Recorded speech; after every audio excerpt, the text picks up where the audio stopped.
Hey you guys, welcome back to my channel. It's Jakira and I wanted to bring you guys a special video today. First off, I had to come start off.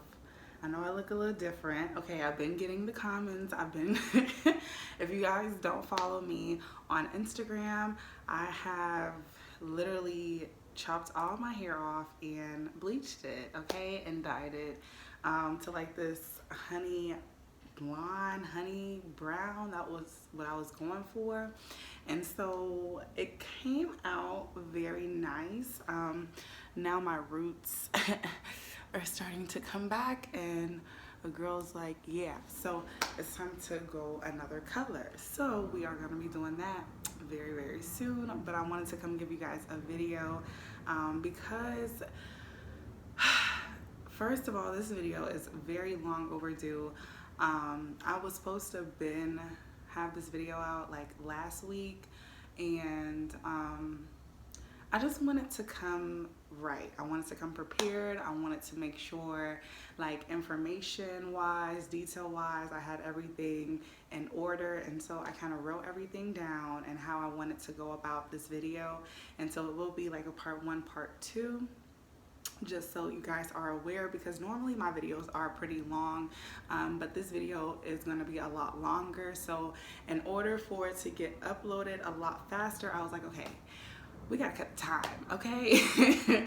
We can't be hitting 30 minutes, okay? So we're gonna try to cut it in half this time, and I'm gonna try to hit a lot of key details within my journey in this business and just in life in general, and you know how I've gotten to this point. And it's a blessing, you know what I'm saying? That's all I can say. It's been a journey, y'all. It's been a journey. So we're gonna get into the video. I hope you guys enjoy it. And this is how I actually made over $100,000 in 7 months, okay? With just doing my delivery service here in Atlanta, Georgia. If you guys don't know, that's where I'm located. So let's get into the motherfucking video.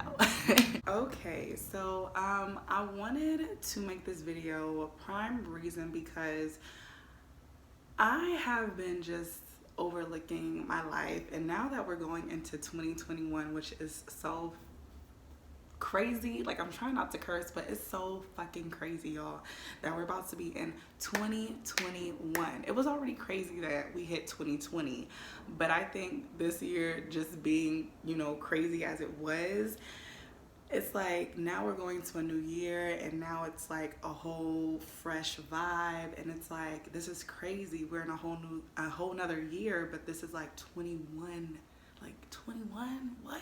So this is crazy, okay? This is mind-blowing for me. I don't know about y'all, but this is crazy for me. So I really wanted to bring this video to you guys because it's been a journey for me, and a lot of people that know me know it's been a journey for me.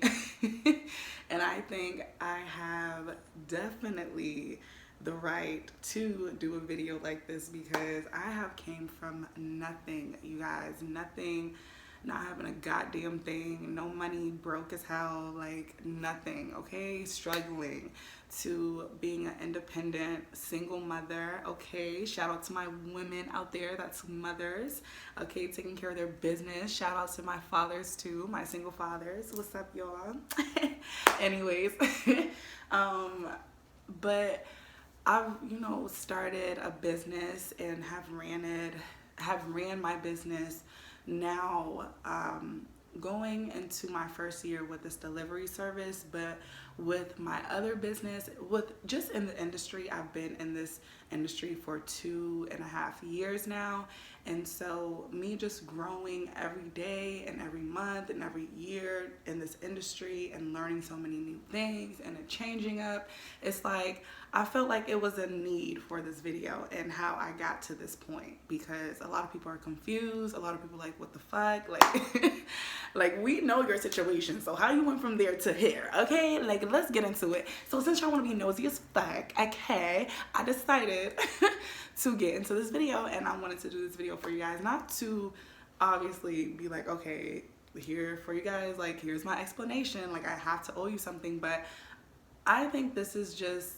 amazing where I've started and where I'm going, and it's like, it's a blessing. That's all I keep saying, it's a blessing. So we're gonna start back when I first started smoking, okay? That's how I was trying to do this video. So like I said, I didn't want to do too much. I wanted to kind of get into the key details. So this was, I don't remember what month it was, but this was year 2013, okay? I had graduated high school May 2013, right? And after graduating, let me tell you guys a little bit previously of my history.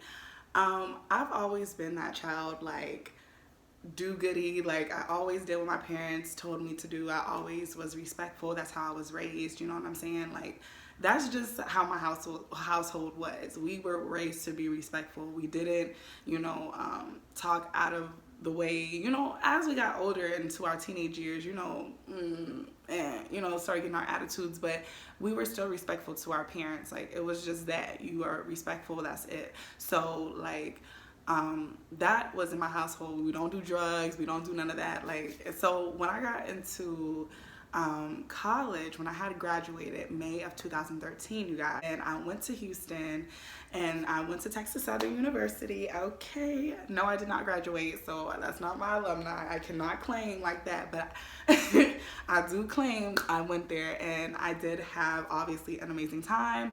Anyways, so I went and I started school in June of 2013, and I never smoked, never did anything, but I knew that, you know, if I needed to rely on a drink to turn me up, that was gonna be the, you know, substitution for anything. Like, let's do this. I'm not doing what y'all doing. But this particular moment, I knew, okay, this was it. So this is when college actually had started. So my roommate, okay, in college, this is how it all started. Shout out to the bitch. Shout out to my main, okay? Anyways, we went to a party one night, and I feel like, no, I do feel like it was fall semester, to be honest with y'all. Fall semester. Me and her was like still getting to know each other, I guess, during the summer.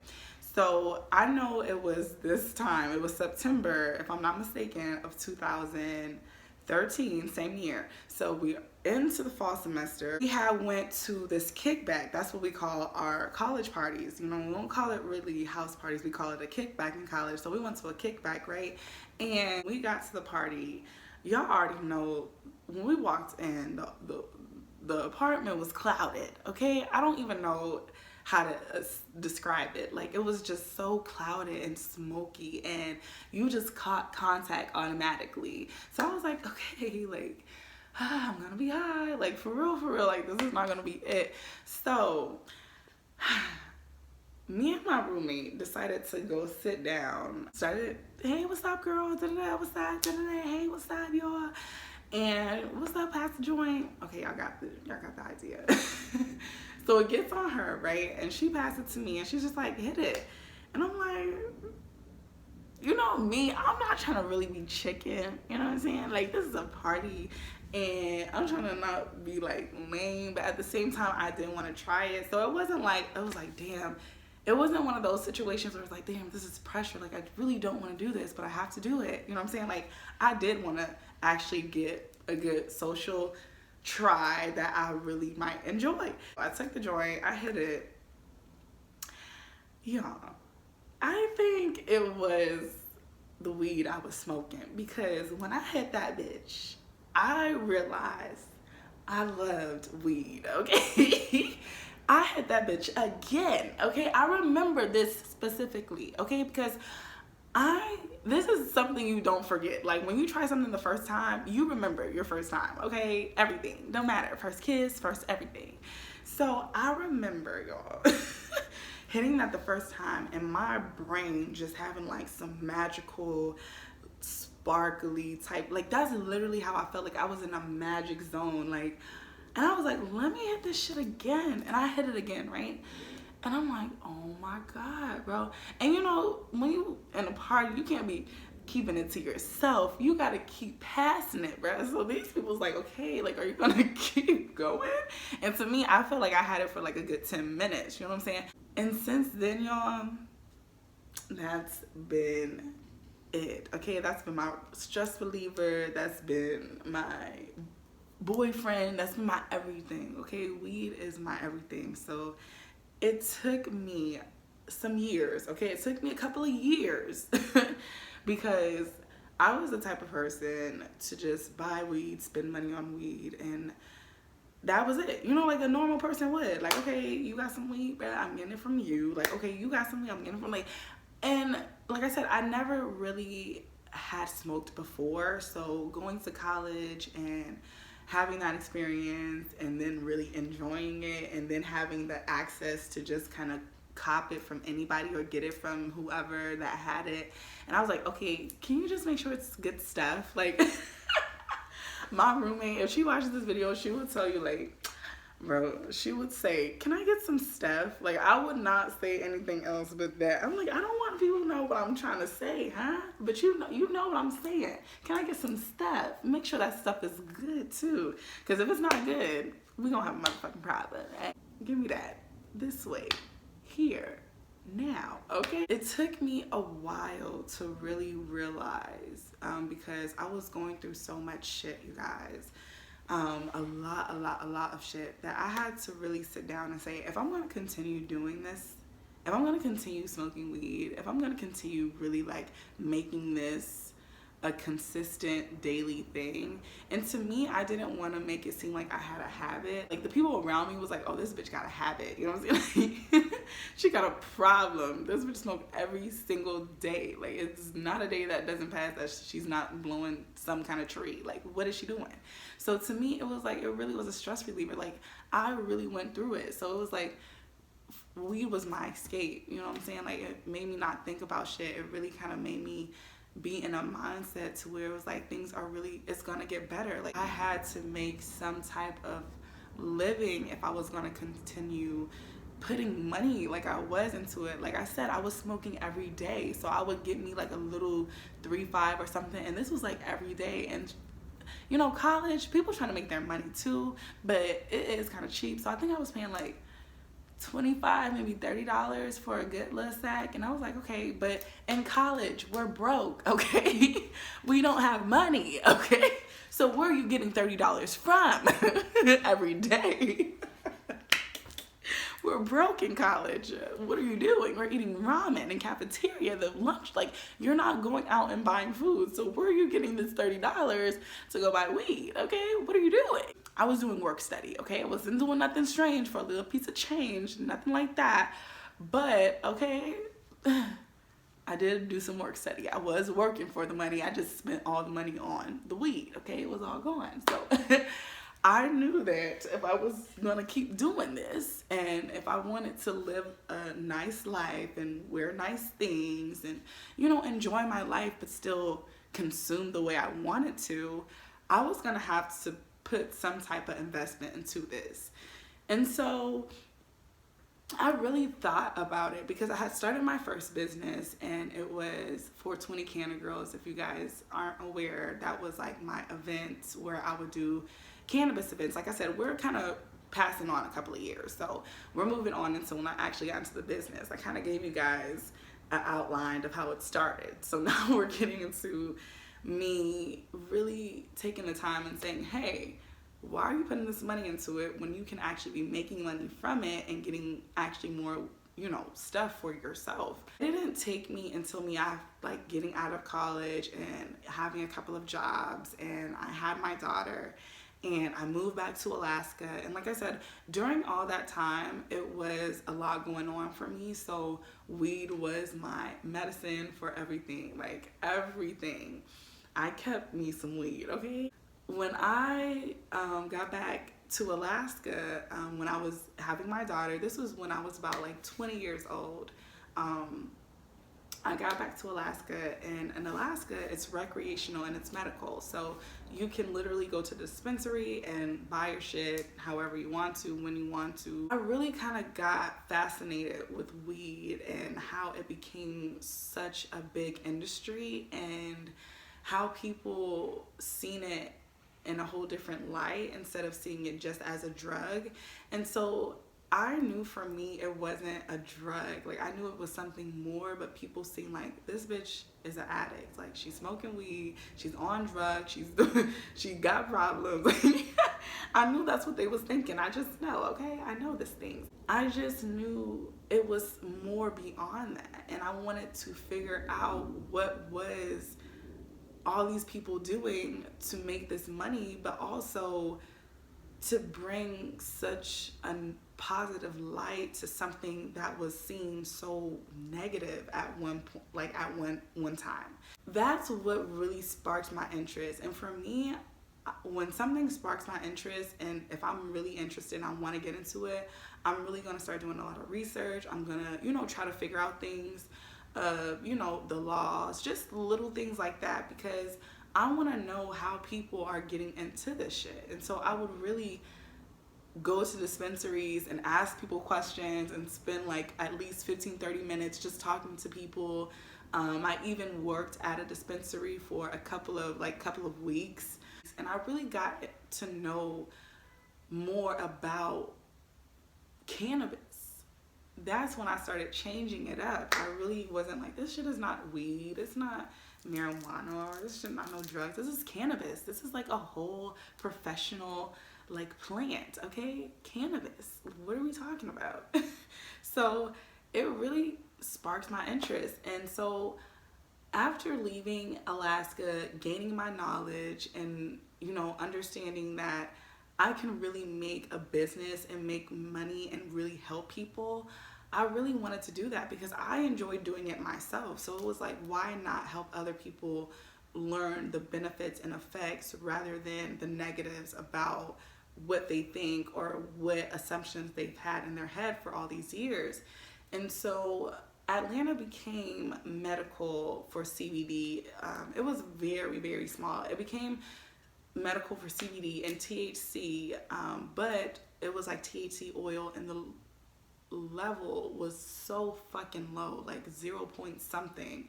Like, who is going to get any type of anything from that? So I was like, all right, let me think about this. So I started my events. Like I said, I started my first business, the 420 Canna Girls, where I wanted to get women who really supported the industry and was in the industry, and who were consumers and who were mothers and who were entrepreneurs, like just anything. I wanted to gain that understanding from other women of why they loved, cannabis and why they got into the industry. And so that's why I started that particular business. I would do like medical marijuana events. I would do recreational events, on the sneak tip, what I'm saying? Not too much, but it would be something that's intimate, but something that's very, very fun, and to getting to know people's journeys, and for us to really kind of get that experience from one another, and to understand, like, we're not crazy. I think that was the one thing, like, we all realized, like, okay, we're not fucking crazy. Like, we understand this shit is more powerful than what people want to make it seem. So it was one of those experiences. Like, I really enjoyed doing that. And so I am going to be getting back into the events, because that's one thing, when you get to know people and their stories and kind of really get more into like that knowing, I think it's more better. It's like you have an understanding of who you're dealing with, their journey, why they started something, why they're still doing something. For me, doing that, I had gained, a lot of understanding, and I also had gained customers and, people that really enjoyed coming to my events and just different things like that. And so I took it upon myself. I said, okay, I need to do something else, because, me, I like to expand. I like to do more than what I like to go beyond. So that's just me. We'll leave it at that.